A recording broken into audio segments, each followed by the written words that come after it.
So, almost dito na tayo talaga sa location ng ating pupuntahan. Nakakita na tayo ng mga green fields. Yan.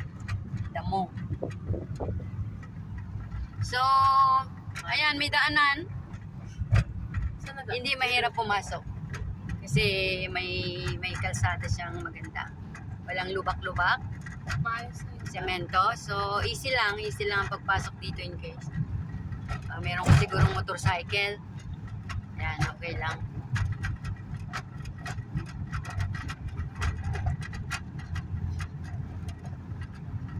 May mga bahay na rin dito. So, hindi siya nakakatakot. In case man meron kang mga makikitang tao sa paligid, hindi siya malayo sa kabiasnan. May naglalaro pa dyan, no? So, within 2 minutes, siguro 3 minutes nandun na tayo ulit. Left ako. Wala bang shortcut dito palabas ng ano? Sa highway? Oo, yung ibang daan. Yan yung pinaka-original. Ito, nag-bypass lang. Nag-bypass. 1 minute na lang. Ayan, 1 minute na lang, nandun na tayo. So, maganda siya kasi may mga bahay kang madadaanan dito. At the same time, yung kalsada ay flat at malinis, walang bako-bako. Madaling makapasok. Ito na. So, ito na ang location na kailangan natin na sinadya natin dito. Ayan, ayan, malaki yun siya, malapad.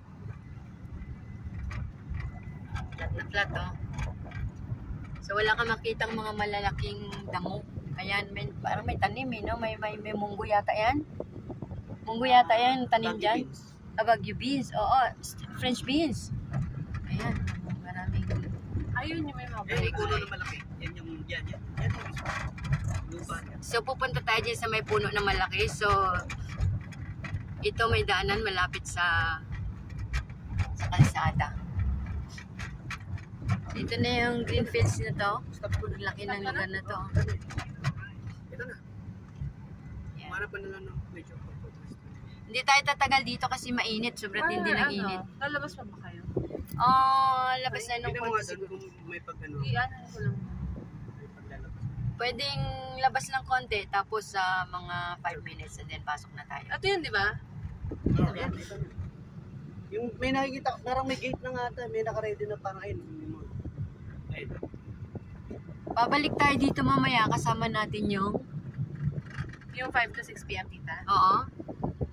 I-park mo muna doon sa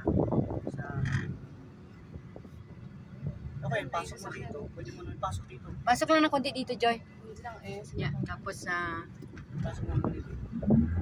stay lang tayo ng konti. Kaya ba? Kaya ba? Hindi, isa harap ko. Baka bigla akong ano mo ba? Ano? Ipapasok ko kasi baka bigla ako. Oops, may padaan mo. Okay. Okay na. Oh.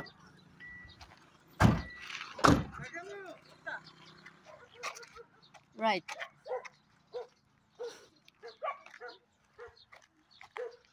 So, nagpark muna kami. Buti na ipasok mo yan dyan, to. Yan, dalawa yung sasakyan namin. Mayaman kami. Ano, may mga ano, Dalawa yung sasakyan namin. Mayaman kami, ha. So, dito tayo ngayon. Labas tayong konti. 5 minutes lang. Labas kayo dyan. Tara, hindi nagsuka si Gayla. Oh, no. May plastic, ha? Oo. Wow. Ayusin natin yan after that. So, dito na tayo sa location ng lugar na sinadya ko dito. So, ayun, may kalsada doon. Let's say, ito yung area na to. Ito yung area na nakuha ko. So, malapit ako sa sasakyan, malapit ako sa kalsada dyan sa daanan. So, itong area na to, dyan ako kumuha. So, malaki pa yan siya. Ewan ko kung sino pang gustong bumili that side. So, kasama ko yung brother ko, yung aking sister-in-law. So, meron dito, pwede dito, oh. I think pwedeng mamingwit dito. Baka